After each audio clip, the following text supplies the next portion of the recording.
y'all, this movie is sad. This movie is sad. Like, I have a totally different perspective of it watching it now as an adult, but it doesn't make it any less heartbreaking.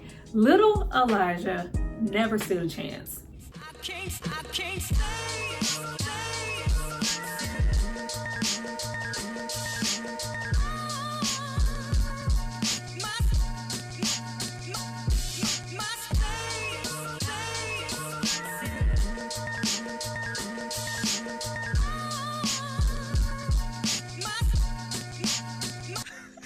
Hi you guys, welcome back to my channel. It's Tyra here with another struggle review, here to discuss Prison Song. Now this movie is from 2001 and it stars Q-Tip. Now before we get into all things, you'll picture me submitting myself to a jail cell in a situation that's tense. Picture me. You'll tell me, can you picture that with a Nikon Leica or a Kodak Black? Picture me. I need you guys to drop down and subscribe to my channel and like this video. I'm gonna give you guys a moment to do that. Then we're gonna come back and discuss. So y'all was never, ever even gonna consider letting my mans out of prison? Yeah, everybody's not built to live that prison life. Go back.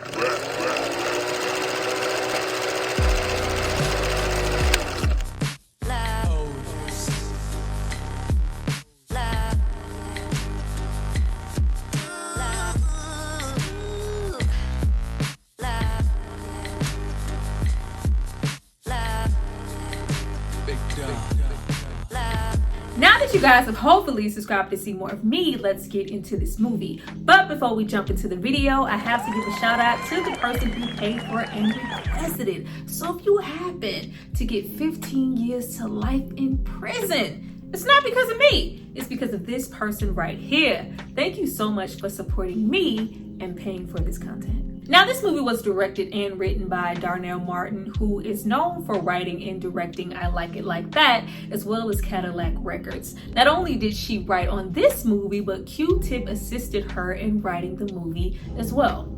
And watching this movie, you can tell right away that there is something off and obscure about it, especially when we get into the songs. This movie is partially a musical, and would better explain why a majority of the cast here consists of musicians. Q-Tip, Fat Joe, Mary J. Blige, Nori, all having larger parts and musical numbers within the movie that were eventually cut out due to it not testing well with audiences. That leaves a lot of the musical numbers that were kept in to feel a bit out of place, as well as a lot of jump cuts within a scene and with our characters, causing the audience to maybe feel like they missed out on something. Most often the character's motivation within that particular scene, but thank Carmen, a hip-hopper, see this is Carmen, voice sweet as Marvin, I turn out lights with the switch when I'm walking. It was gonna be that type of musical. However, I do feel like there are some exceptions here where I really enjoyed the songs like Mary J. Blige's solo mom song when her man gets locked up, as well as the Y'all Click Click. Picture Me is a bop. Picture Me is a whole bop. And then you have a song that is solidified and synonymous with this movie. You don't think about it without thinking about the other. The ending song, Have a Song by Eric Robertson. When you look at me, the tears just directly come down. What do you see? Why ain't let mans out the clink? Do you understand my story? By my man's art. Y'all ain't even let him out. Man, at least you can do is buy a painting. All I want is, it's just such a heartfelt song. And once you hear it in this movie and the impact that it has at that moment, you're never gonna forget it. Now, I don't know about y'all, but I was introduced to this movie via BET. They always had this movie in heavy rotation. If they weren't playing Baby Boy, they were playing out Prison Song. That whole rotation of prison movies on BET was a thick era to be in. Of course, we had Lockdown. Then you have something like Silver Brand. Then y'all want to flip and reverse Prison Song at least once a week.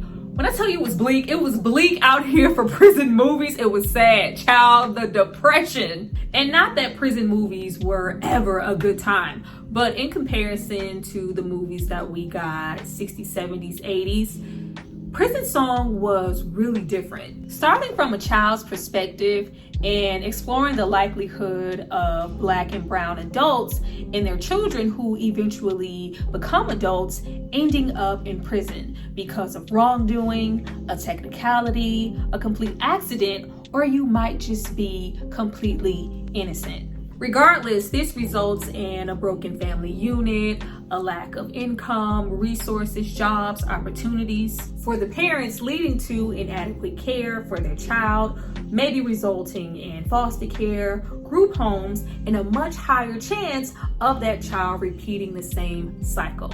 Prison Song displays that sometimes, no matter how hard you try, cards are inevitably stacked against you.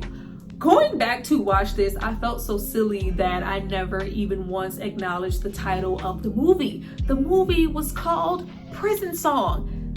Me as a kid, like, oh, it's Prison Song because they in prison and they singing songs. No, that's not what this was. That was absolutely not what this was. Prison Song was a reference for a swan song, that grand finale, that final gesture, that big effort, that large grandstanding performance just before you gracefully bow out or you die. The art here, the photography is all a reference to Elijah's swan song, his prison song. He was never gonna make it out of this situation as well as Thomas. Starting off, we meet 10-year-old best friends Elijah and Thomas, who both parallel what should be completely different paths due to their parenting and current behavior. While Elijah displays a desire to learn, has this calmer, quiet, considerate demeanor, a drive to want more in spite of his surroundings. Even though his mother currently works at Popeye's Fried Chicken, she also takes night classes, has ambitions to be hired as a paralegal to eventually become a lawyer. Doing the best she can for herself and her son, even when the opportunities look bleak.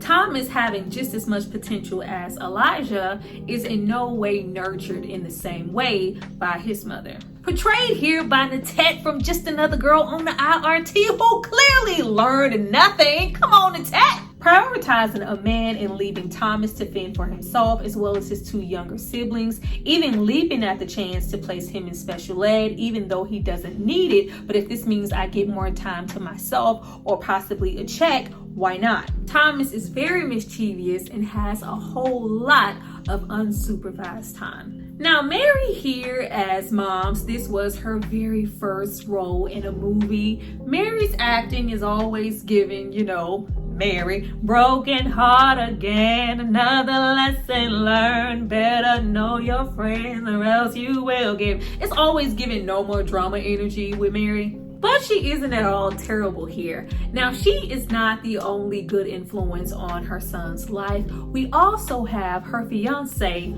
Uncle C.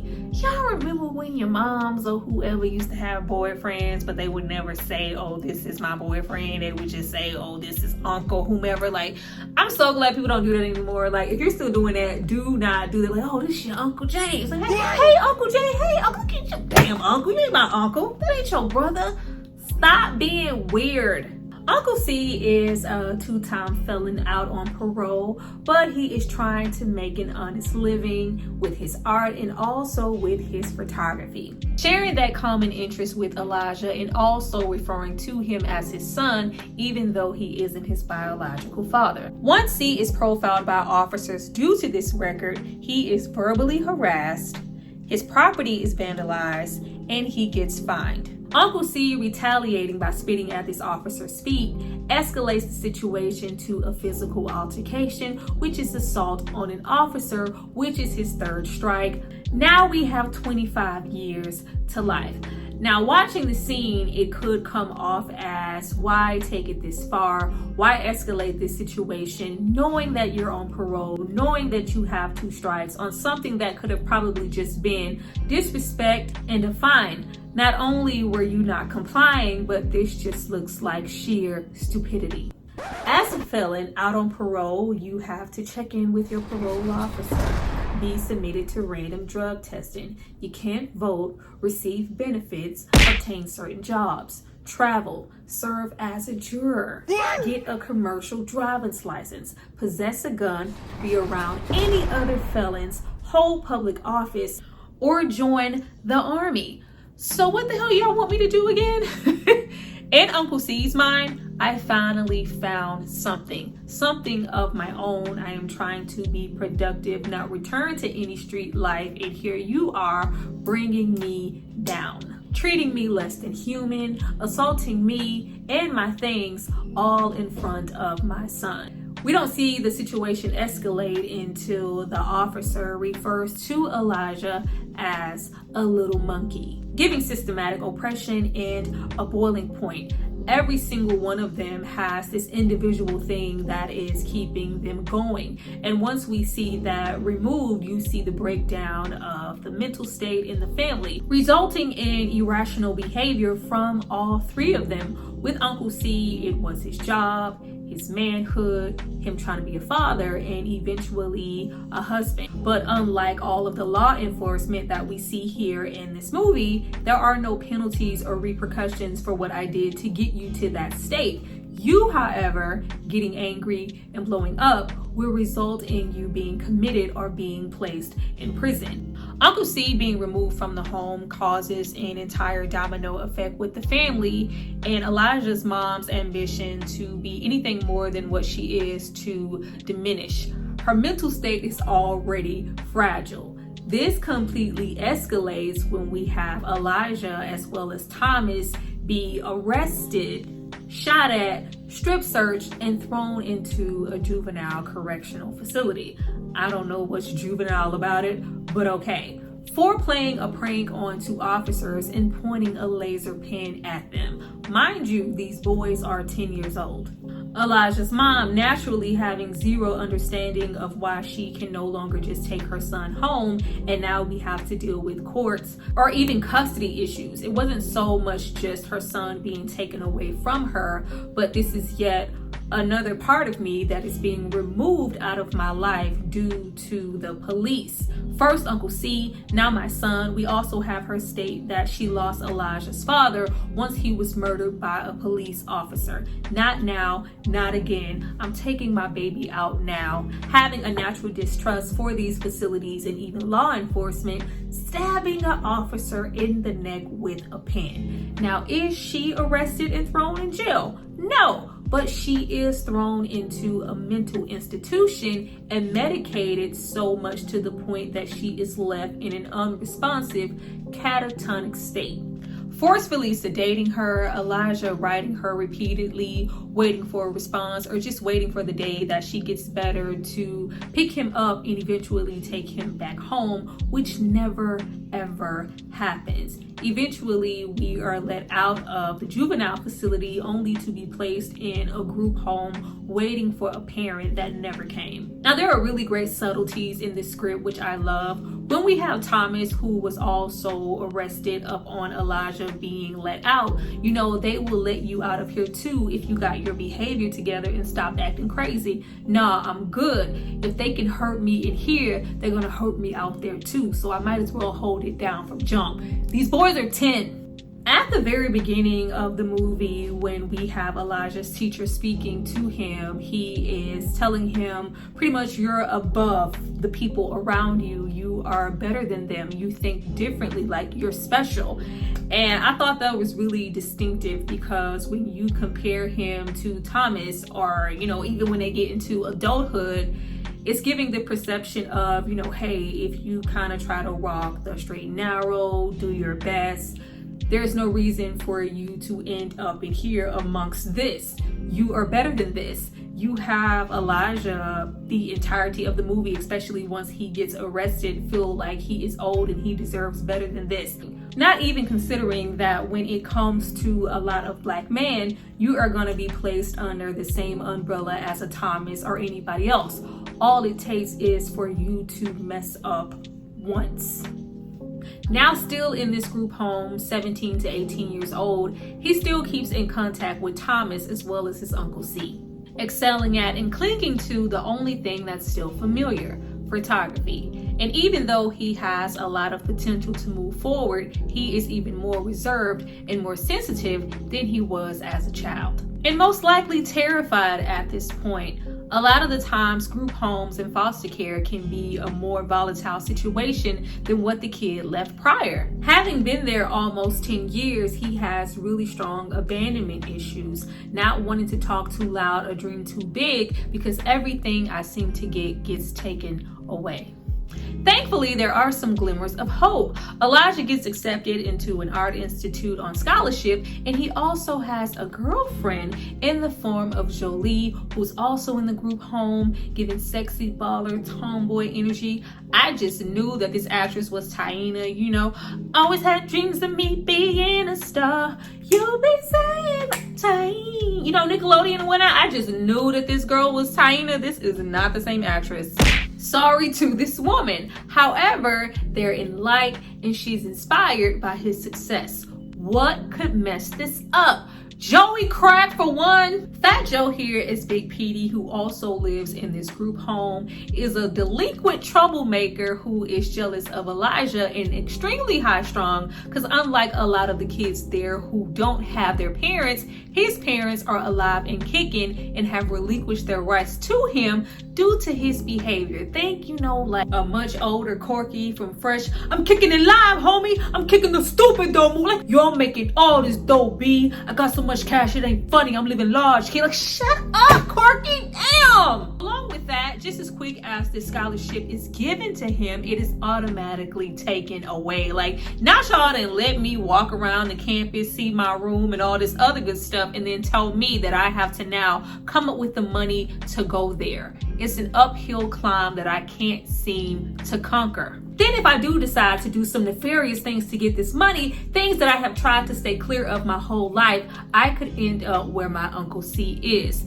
The only thing he is left with is anger. Anger in combination with those abandonment issues, isolating people that care about him, and just feeling like he can't win for trying, vandalizing, destroying property, especially things he cares about most, like the camera. The one time he decides to defend himself and retaliate, Petey Crack lands on the subway's platform train tracks and gets electrocuted. Dead. Like, even though there are multiple witnesses there that can contest that this was purely self-defense and an accident, even though this is pretty much his first offense outside of the incident back when he was 10 years old, even though the film shows us that there are constantly cameras everywhere, having this public defender, not really weighing out all his options and believing in his lawyer that he wouldn't do more than 2 years. Given manslaughter, Elijah gets 15 years to life. No one is happier to see him there than Thomas, who is a bit too casual and too comfortable for Elijah, who is devastated to be there. Thomas has been left there with limited communication to the outside world outside of Elijah.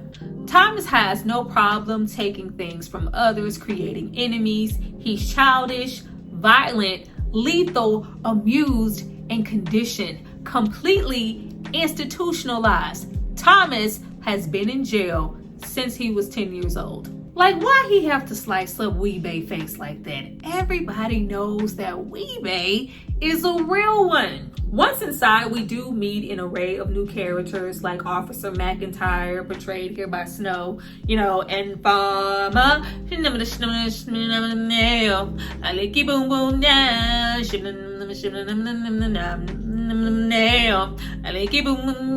Yeah, he's here. There were definitely a lot of scenes cut with his character. He's very rough when it comes to Elijah. He has an attitude problem, being that he is supposed to be highly guarded due to him already being cut and assaulted by an inmate before. But via the script, it can come off as out of nowhere. But after Petey's dad pulls up to the jail looking for money, he never cared about his son. We get more into Elijah just pretty much being really fragile and breaking down more and more as he comes to terms with what it really means to do 15 years in this place. This couldn't possibly be my life. Something has to turn over. There is no way that this could happen to me. It was an accident.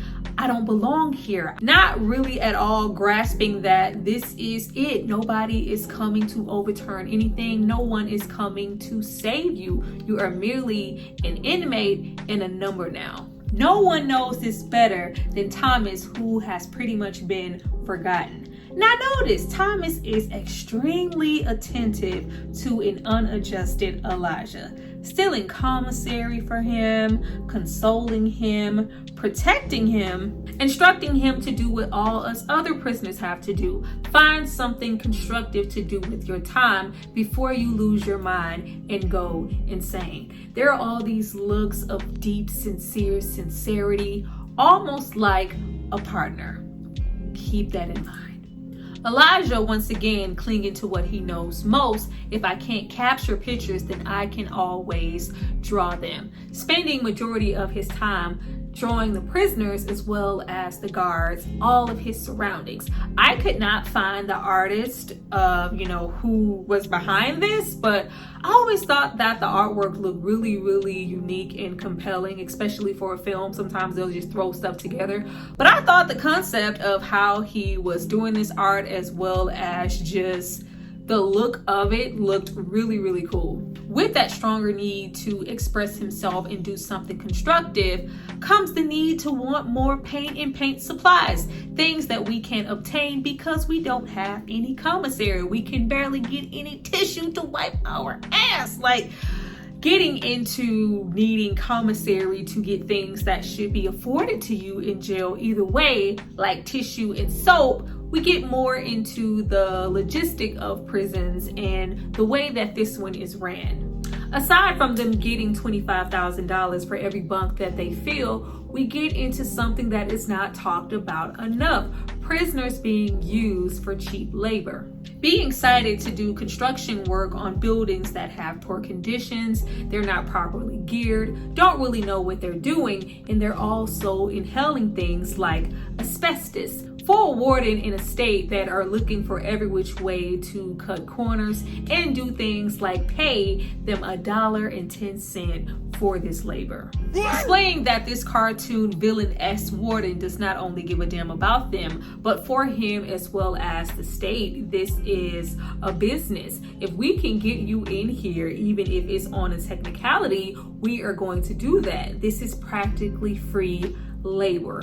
Now, this does excite and help Elijah for a short while, not only with him painting, but him being able to display them to the other prisoners, feeling accomplished, and they are also living in the moment of seeing their likeness and admiring his work. But just like so many other things in Elijah's life, as soon as something is going good, it gets taken away from him. With the warden wanting to cut even more corners, he takes funding away from things like the library, arts, and educational programs for the prisoners to maybe get their GED, causing Elijah to stage a fire demonstration, which earns him solitary confinement and months in the hole. Wanting to teach the remaining inmates a lesson, they are stripped down, beaten, locked down without access to water or proper plumbing, along with every single expressive outlet that they could have had being taken away from them. If you couldn't tell already, this jail is corrupt. Elijah's mental state has completely deteriorated at this point, to the point that his behavior is slowly resembling his mother. But Thomas, however, Thomas is unnaturally strong and content, not only because he's been locked up for majority of his life, but Thomas, who refers to Elijah as his mans, he defends him as such. Yo, that's my mans. If you got a problem with my mans, you got a problem with me. In Thomas's mind, he's okay. He has had who and what he needs by his side this entire time. no matter what the hell is going on in here, at least we have each other. Making a move to console Elijah, not much unlike he did in the beginning of the movie, but this time he tries to kiss Elijah, who of course rejects him. This is all Thomas has known, and in a way, he claimed Elijah from the moment he arrived, scrapping for him, protecting him, consoling him, not in a sense of Elijah being a newbie and him trying to penetrate him in an assault-like way. It's more so, I wouldn't do that to you because I have respect and love for you. You are someone who has cared about me and still cares about me in real time in my real life. You have been my one sole friend. From the moment that Elijah arrives, he says, "What the hell you doing in here, son? You're supposed to be holding me down. Now I can't get no money. I can't get no letters, no books, no nothing. You played me." The same rhetoric a man would give his woman who isn't holding him down on the outside. Being locked up from such a young age, Thomas has never had the opportunity to engage with a woman, let alone sleep with one. This is all he knows. He even says that he has had his manhood taken from him. This is how it gets down in here. If it's not going to be me, it's probably going to be somebody else. At least with me, in the history that we have, in the time that we have in here, it could be loving and consensual. Thomas was very much so Thomas, but with him being in there so long and experiencing so much, he was light years ahead of what it took to be in there, what could happen to you, what to expect and what not to expect than Elijah was. Elijah was busy trying to have ambitions to hopefully just get out, still clinging to what his life used to be, even going out of his way to reach out to girlfriend Jolie when he hadn't even responded to her letters in a year. "I need to see you. You know what? When I get out of here, I'm gonna marry you because I'm going to get out of here. This couldn't possibly be my life. If the courts aren't going to let me out, then I'm going to have to break myself out of here." With this plan that was doomed to fail from the beginning, with a warden who is opting for more locks and less security, they have an easy window to get out. Learning the control systems to get out those front prison doors and hoping to have someone out there waiting with a getaway car doing visiting hours, what could go wrong? Everything, and Thomas is well aware of that because he's been in there for so long. Everything Thomas says as far as why this plan wouldn't work makes total sense.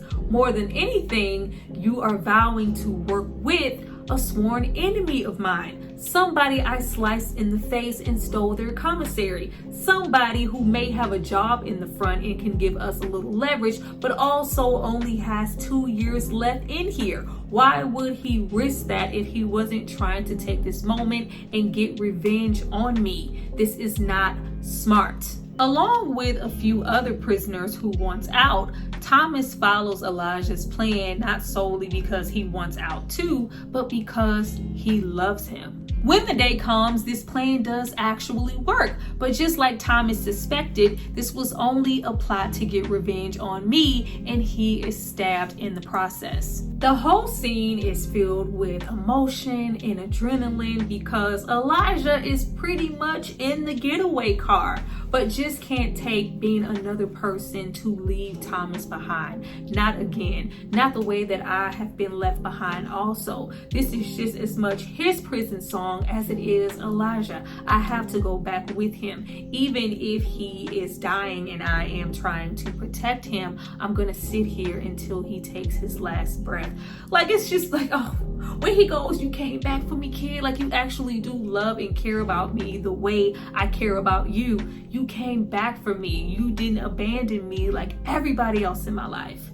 Unfortunately, this decision results in Elijah not being able to get away, being locked in within the prison gates, and holding a cop hostage. Not being a killer, never really wanting to hurt anybody, dropping this hostage only to be shot down and deaded.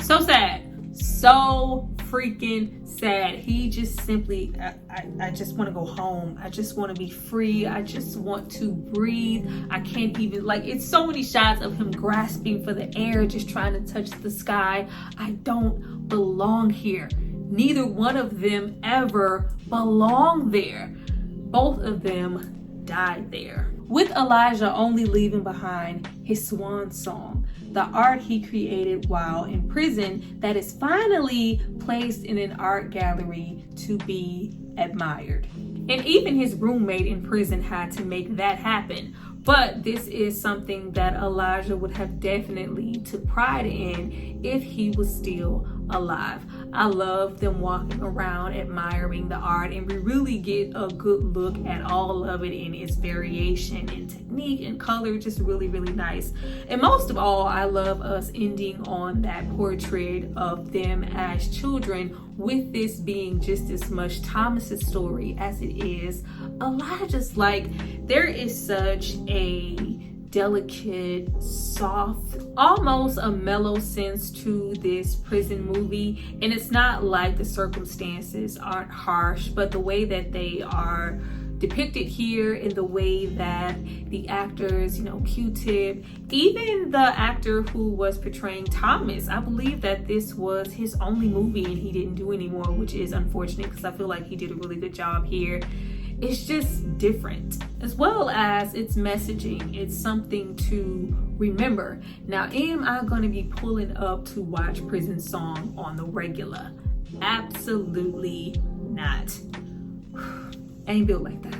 Well, you guys, that was my review for Prisonsong. I hope you enjoyed it. Please drop down and tell me if you did. Did I leave anything out? Did you enjoy yourself? Did you learn something new? I don't feel like y'all be down there in them comments talking to your girl enough. Do y'all not want to talk? I mean, Lord. Please like the video. Please share the video if you care to get more engagement on it and on the channel, period. We are really close to 25K. I would appreciate it. I see you guys next time for my next review. Bye.